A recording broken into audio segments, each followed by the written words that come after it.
अल्हम्दुलिल्लाह नहमदुहु व नस्तईनुहु व नस्तगफिरुहु व नुमिनु बिही व नतवक्कलु अलैहि व नऊज़ु बिल्लाहि मिन शुरूरि अनफुसिना व मिन सय्यिआति अमालिना मन यहदिहिल्लाहु फला मुज़िल्ल लहु व मन युज़लिलहु फला हादिय लहु व अशहदु अल्ला इलाहा इल्लल्लाहु व अशहदु अन्ना मुहम्मदन अब्दुहु व रसूलुहु। अम्मा बाद, अऊज़ु बिल्लाहि मिनश शैतानिर रजीम, बिस्मिल्लाहिर रहमानिर रहीम।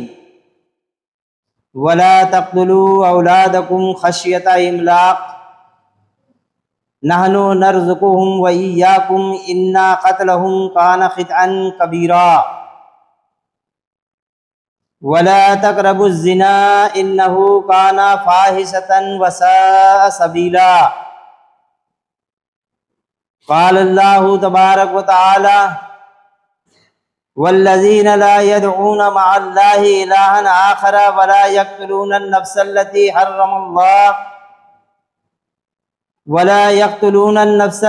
हर्रमल्लाहु इल्ला बिल-हक़्क़ि वला यज़्नून वमन यफ़अल ज़ालिका यल्क़ा असामा। सदक़ल्लाहुल अज़ीम। मोहतरम बुजुर्ग हजरात और नौजवान भाइयों, अस्सलामु अलैकुम वरहमतुल्लाहि वबरकातुहू।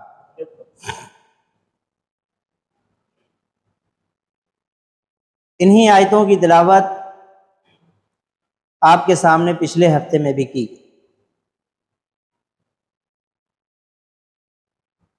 और वारिसीन जन्नत की सिफत को हमने बयान करते हुए ये बात वाज़ेह की कि ये तो वो लोग हैं जो जिना के करीब नहीं जाते। इर्तिकाब करना तो बड़ी बात है।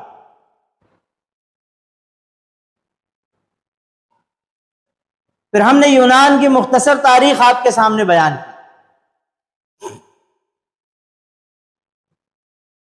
और उसकी झलकियां दिखाते हुए हमने इशारा किया था कि सबसे ज्यादा कदीम तारीख यही है और इसे बड़ी रोशन तारीख माना जाता है।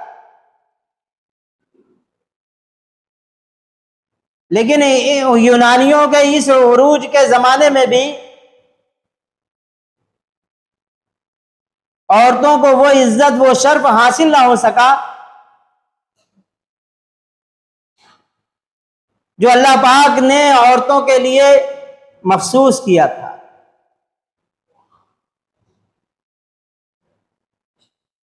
यूनानियों के बाद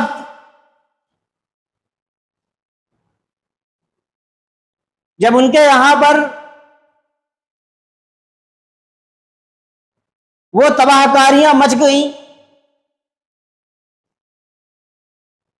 और वो दुनिया से नाबैद किए गए,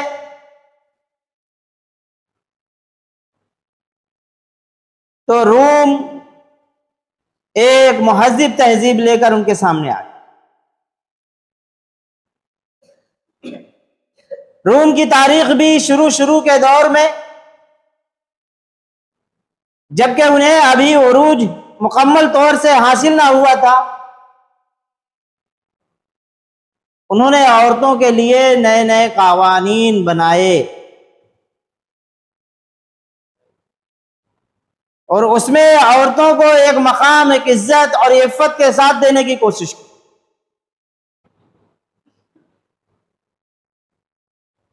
लेकिन जैसे जैसे उनके यहाँ पर तरक्यात होती गई और वो कौम तरक्की के जीने को तय करते हुए उरूज पर पहुंची, उसका भी वही कुछ हो गया। उसने भी वही तमाशे दुनिया को दिखाए जो कभी यूनान दिखा चुका था। उन्होंने वो तमाम तर बदतमीजियां अपने यहां पर राइज कर ली जो इंसान तो छोड़ो, इंसान के अलावा जो हैवान होते हैं, जानवर, उन्हें भी शर्म आती। यहां तक कि उनके यहां पर जो दो शख्स अमले कौमे लूत का ईजाद करते हैं और इस अमल पर बहुत आगे निकल जाते हैं, उनके मरने के बाद उस कौम ने उनके मुजस्समे बनाए और चौरास्तों पे उन्हें रखकर इज्जत का मकाम दिया कि ये वो लोग थे जो औरतों के अलावा मर्दों से ख्वाहिश पूरी कर। ये कौम यहां तक बिगड़ गई। अल्लाह ताला ने इसको भी एक मकाम पर ले जाकर ऐसा पटका कि इसकी एक ईंट भी सलामत न रही।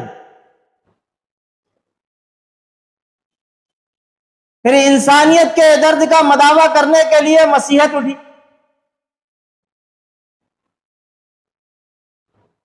यहूदियत ने अपनी पूरी जलवागरी दिखाई थी और वो सामने आ चुकी थी।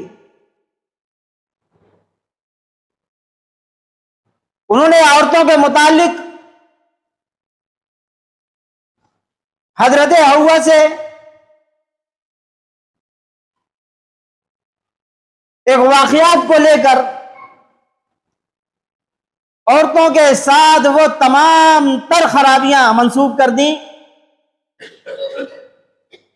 जो दुनिया के अंदर सोची और समझी जा सकती हो कि यह खराबी है। यहां तक कि औरतों को उन्होंने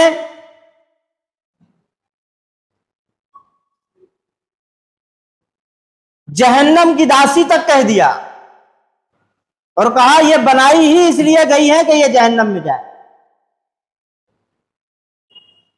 इनके वजूद के मुतालिक यह कहा कि यह तो पैदाइशी तौर पर गुनाहगार हैं जो मर्दों को खींचकर गुनाह की तरफ माइल करती हैं, लिहाजा इनसे ताल्लुक तो छोड़ो, इनका देखना भी हराम। जिसके नतीजे में हुआ यह कि वो फितरी तमाम तर चीजें जो अल्लाह रब्बुल आलमीन ने मर्द और औरत के अंदर रखी हुई है उसके अंदर एक बड़ा बिगाड़ पैदा हो। इफ्फत और इज्जत के तमाम तर रिश्ते नापाक किए गए। निकाह के ताल्लुक से लोगों का जहन यह बन गया कि औरतों से कोई ताल्लुक ही ना रखा जाए। नतीजे में वो तमाम तर बुराइयां उस माशरे के अंदर फैल गईं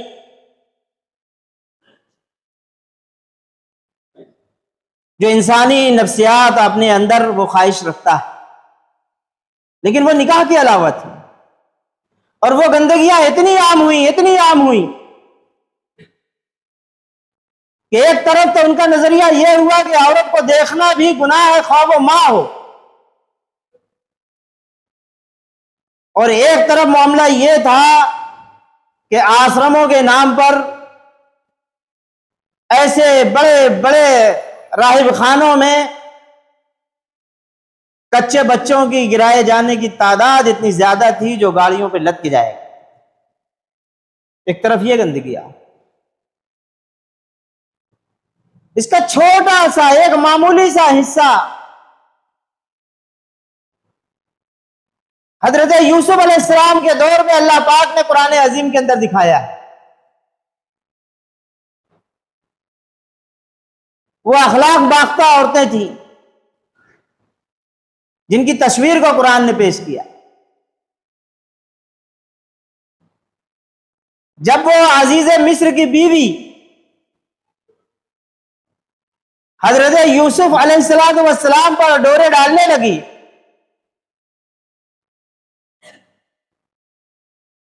और मामला यहां तक पहुंचा दिया कि एक रोज अकेले में पाकर बरहना हो गई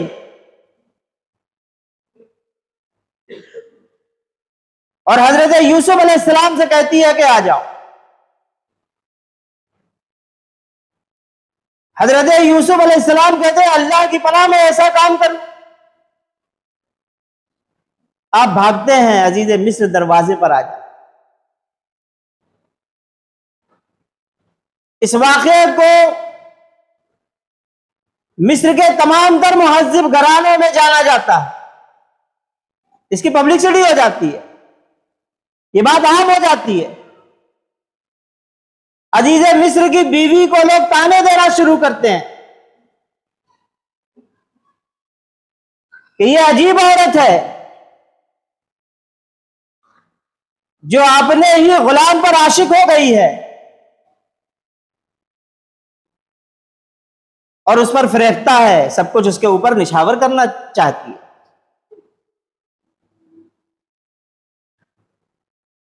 जब ये तमाम तर बातें उसके कान तक पहुंची तो उसने तमाम तर औरतों को अपने घर बुलाया और ये कहा कि तुम यूसुफ के मुताल्लिक मुझे ताने दिया करती हो, आज मैं देखती हूं कि तुम अपने दिल पर किस तरह काबू रख सकती हो। और उन्होंने बाकायदा महफिल सजाई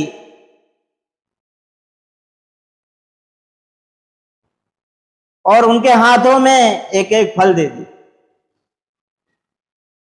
और चाकू थमाया कि जिस वक्त तुम्हारे सामने से हजरत यूसुफ गुजरे उस वक्त तुम्हें यह फल काट देना।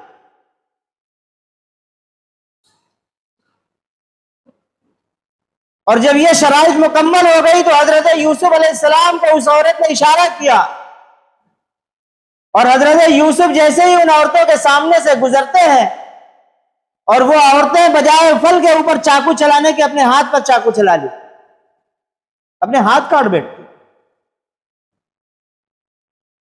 और कहती है हाशा लिल्लाह, ये कोई फरिश्ता है, इंसान नहीं हो सकता। ये उनके अखलाक थे, उनके अंदर यह हिजान था। वह हर खूबसूरत चीज को किस अंदाज में पा लेना चाहती थी। ये उस मुहज्जिब तरीन और बड़े घरानों की औरतें थी जो हुक्मरान तबका था और उनके अखलाक का यह आलम था कि किसी भी खूबसूरत नौजवान के ऊपर रेस जाता। एक झलक दिखाई है अल्लाह पाक ने, इससे भी ज्यादा बुरा हाल हिंदुस्तान के अंदर था। यहां पर भी हमें अजंता अलोरा की तस्वीरें देखने के बाद अंदाजा हो जाता है कि किस तरह की यह तहजीब यहां पर भी पनपी थी। मुख्तसर यह कि औरत की इज्जत और इफ्फत का यह आलम था।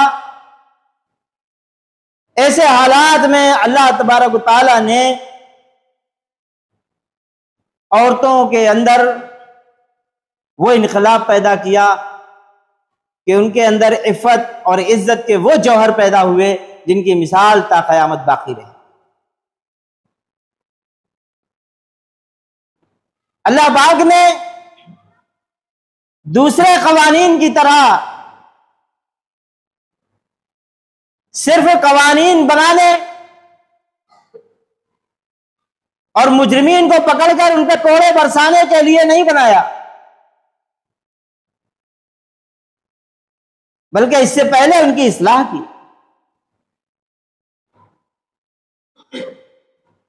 जिना को बुराई करीब करीब इंसानों के अंदर जिनके अंदर भी हमीयत बाकी होती है, इस बुराई को वो बुराई समझते हैं। वो मुआशरा जिसके अंदर इज्जत और इफ़्फ़त के जौहर थोड़े बहुत भी बाकी हैं, वो इस बुराई को बुराई समझते हैं। यही तो वजह है कि दुनिया के अंदर हमेशा इस बुराई के खिलाफ कोई ना कोई कवानीन जरूर बना बना करके लाए जाते हैं। लेकिन जो फर्क वाक़ई हुआ वो इस नजरिए से वाक़ई हुआ कि लोगों ने जिना बिल जब्र को तो जिना समझा, लेकिन जो जिना रजा बा रग़बत किया जाए उसे गुनाह नहीं समझा। इसके नतीजे में कवानीन एक तरफ बहुत सख्त बनाए गए और दूसरी तरफ निहायत ही कमजोर और हल्के बनाए। इस्लाम में आने के बाद इस सोच के अंदर एक इनकलाब पैदा कर दिया।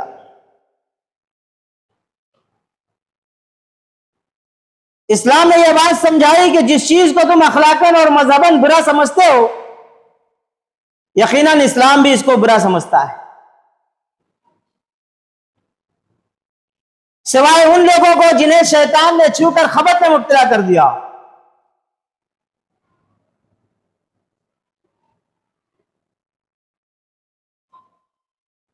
फिर इसके बाद अल्लाह पाक ने जो इस्लाहें फरमाई, सबसे पहले उसके अंदर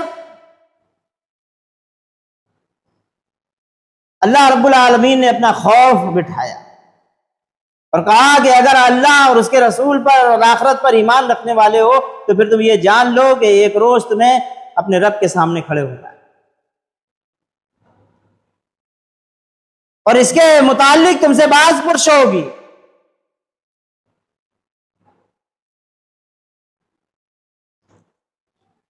फिर उसके साथ ही इताअत का जज्बा पैदा किया कि तुम अल्लाह और उसके रसूल की इताअत करो।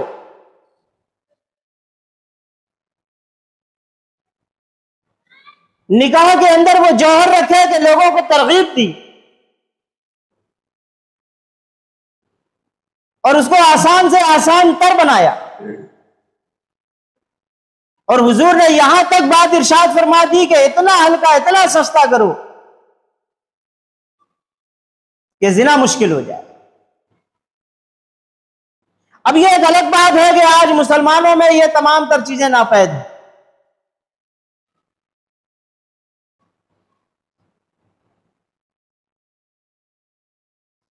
फिर ख्वाहिश नफ्स की तस्कीन के लिए अगर तुम्हारे लिए एक बीवी काफी नहीं है तो चार चार बीवियों से तुम निकाह कर सकते हो। फिर इसके साथ आसानियां भी रखी कि अगर तुम्हारा दिल नहीं मिलता तो तुम तलाक के जरिए से जुदा हो सकते हो, औरतें खुला ले सकती हैं।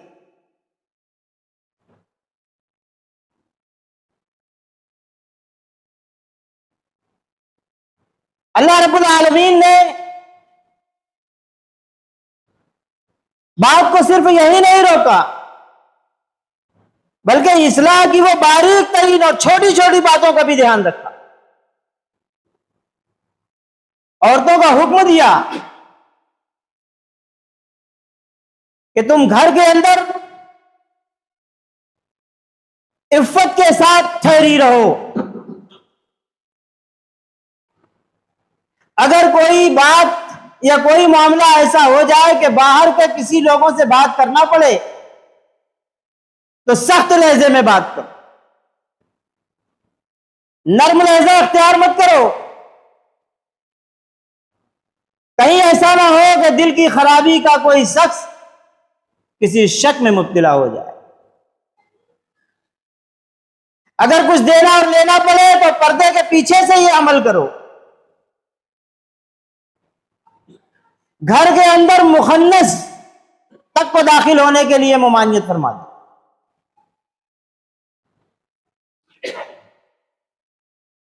और उसकी वजह भी बयान फरमाई। एक शख्स था, मुखन्नस था,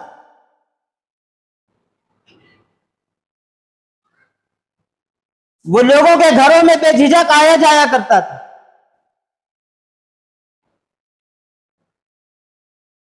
एक दफा हुजूर पाक सल्लल्लाहु अलैहि वसल्लम अपने हुजरे में दाखिल हुए तो वो मुखन्नस किसी लड़की का हुस्न बयान कर रहा था। अल्लाह के रसूल सल्लल्लाहु अलैहि वसल्लम ने उसे उठाया और बाहर निकाला और खवातीन को यह हुक्म दिया कि आज के बाद यह घर के अंदर दाखिल ना हो।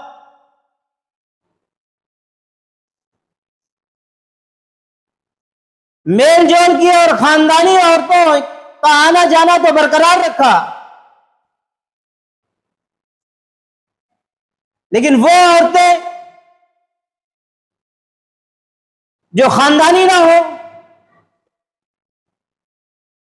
मेल जोल की ना हो, अगर वो भी तुम्हारे घर पर आए तो हुजूर ने औरतों को यह हुक्म दिया कि तुम अपने हुस्न को इनसे भी छुपाओ, इनसे भी पर्दा करो, जबकि वो औरतें हैं। उम्मे सलमा रजी अल्लाह ताला अन्हा ने सवाल कर दिया इस पर, अल्लाह के रसूल सल्लल्लाहु अलैहि वसल्लम, ये तो हमारी तरह हैं, औरतें हैं, क्या हम इनसे भी पर्दा करें? हुजूर ने फरमाया, हाँ, क्या पता तुम्हें कि तुम्हारे हुस्न को ये देख लेने के बाद जाकर किसी मर्द के सामने बयान करे कि फला घर में फला औरतों का ऐसा ऐसा हुस्न और जमाल। इसलिए गैर मेल जोल की औरतें और गैर पहचानी हुई औरतें, जिन्हें पहचाना ना जाता हो, अगर वो घर में आए तो घर की औरतों को चाहिए कि वो उनसे भी पर्दा करें। फिर बाहर निकले तो हुक्म दिया गया कि अपनी निगाहों को नीचे रखो, पर्दे के साथ निकलो, अपने घूंघट को आगे से सामने की तरफ झुकाए रखो।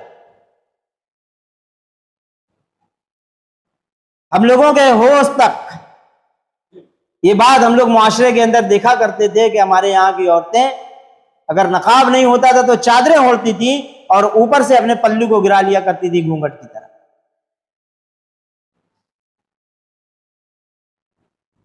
हुक्म इसी तरह पूरा होता, गज़े बसर का हुक्म इसके अलावा पूरा हो ही नहीं सकता। पर्दा ऊपर से गिराया जाए चेहरे की तरफ, ताकि सबसे पहले आंख बंद हो जाए, आंख ढक जाए, क्योंकि यही आंख तो है जो नजरबाजी की तरफ ले जाती है, और फिर यह नजरबाजी इश्कबाजी की तरफ ली जाती है, और यह इश्कबाजी जिना की तरफ ले जाती है। ये निगाह तो है। इसीलिए सबसे पहले निगाह को ढक दिया जाए। यह हुक्म मर्दों के लिए भी है कि अपनी निगाह नीचे रखो, किसी पराई औरत की तरफ दोबारा निगाह मत उठाओ। फिर औरतों को यह भी हुक्म दिया गया कि तुम तेज आवाज के साथ गुफ्तगू मत करो, अपने आराइश और हुस्न जमाल को छिपा कर रखो। अगर हाथ में मेहंदी लगाई हो तो दस्ताने पहन, आंख में सुरमा डाला है तो उसे जरूर ढांक दो। किसी आवाज वाली चीज को मत पहनो, ऐसी चूड़ी या ऐसी पायल मत पहनो जिसमें आवाज पैदा हो और लोग तुम्हारी तरफ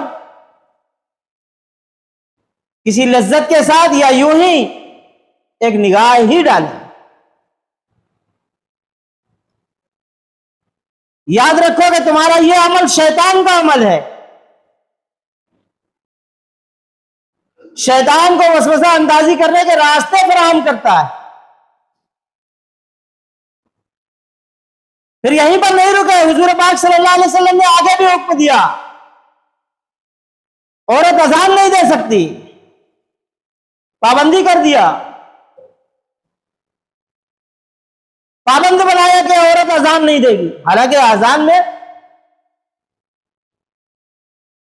वो तो ऐलान है अल्लाह और उसके रसूल की तरफ से, लेकिन औरत नहीं बुला सकती। हो सकता है कि किसी की खास आवाज लोगों के कानों में खास चीजें पैदा करने लगे और वो आवाज ही से लज्जत हासिल कर। शयातीन को वसवसे अंदाजी करने में देर नहीं लगती।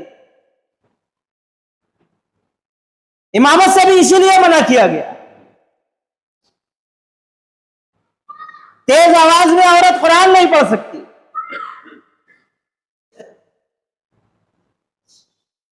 हुजूर पाक सल्लल्लाहु अलैहि वसल्लम ने मुमानियत फरमाई।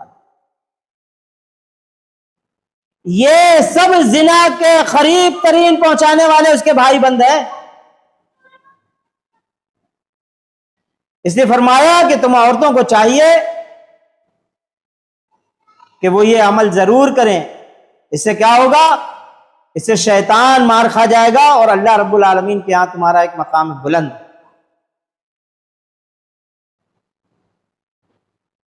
आगे कुछ और बातें हैं, जब तक वो बातें आपके सामने वाज़ेह न कर दी जाए